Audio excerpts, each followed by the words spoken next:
2025 को लेकर कई तरह की भविष्यवाणियां सामने आई हैं। इसी तरह बाबा वेंगा की भी एक भविष्यवाणी सामने आई जो कि डराने वाली है। बाबा वेंगा को बाल्कन के नास्ट्रेडमस के रूप में जाना जाता है। उन्होंने वर्ष 2025 के लिए कुछ डराने वाली भविष्यवाणी कर दी।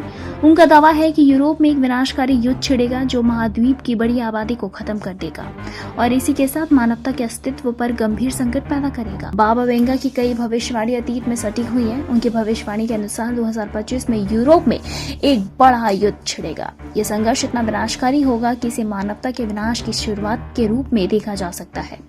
भविष्यवाणी में यह भी कहा गया कि यह संघर्ष यूरोप की अधिकांश आबादी को खत्म कर सकता है। ये युद्ध वर्तमान रूस यूक्रेन संघर्ष से अलग होगा। कई लोग इसे तीसरे विश्व युद्ध की ओर संभावित संकेत के रूप में पढ़ रहे हैं। ये संघर्ष अन्य भू राजनीतिक मुद्दों जैसे नाटो और रूस के बीच तनाव या यूरोप के भीतर उभरते हुए संघर्षों के कारण हो सकता है। बता दें कि बाबा वेंगा ने 1996 में अपने निधन से पहले वर्ष 5069 तक की भविष्यवाणी कर रखी थी और अब तक की उनकी कई भविष्यवाणियां सच हो चुकी हैं।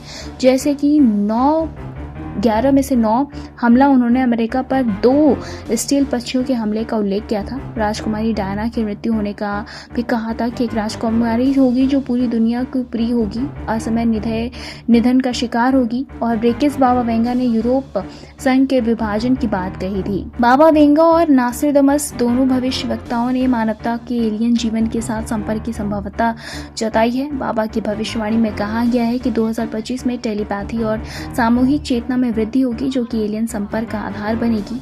भविष्यवाणियों में एक और वास्तव में चौंकाने वाला ओवरलैप रूसी राष्ट्रपति व्लादिमीर पुतिन पर कथित हत्या का प्रयास है।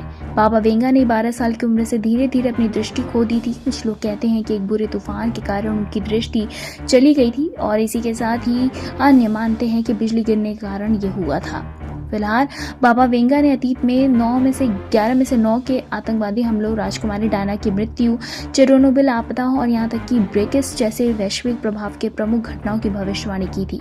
2025 को लेकर की गई उनकी भविष्यवाणियां नोस्ट्राडेमस की भविष्यवाणियों में काफी मेल खाती हैं, जिसे बाद में उनके 5500 यानी कि 1555 के प्रकाशन लेस प्रोफेटिस या द प्रोफेसीज में शामिल किया गया था। फिलहाल इस पे आपकी क्या कुछ राय है, हमें कमेंट के जरिए ज़रूर बताएं। ऐसी तमाम लेटेस्ट खबरों को जानने के लिए जुड़े रहें हमारे साथ और देखते रहें नेक्स्ट सन लाइव।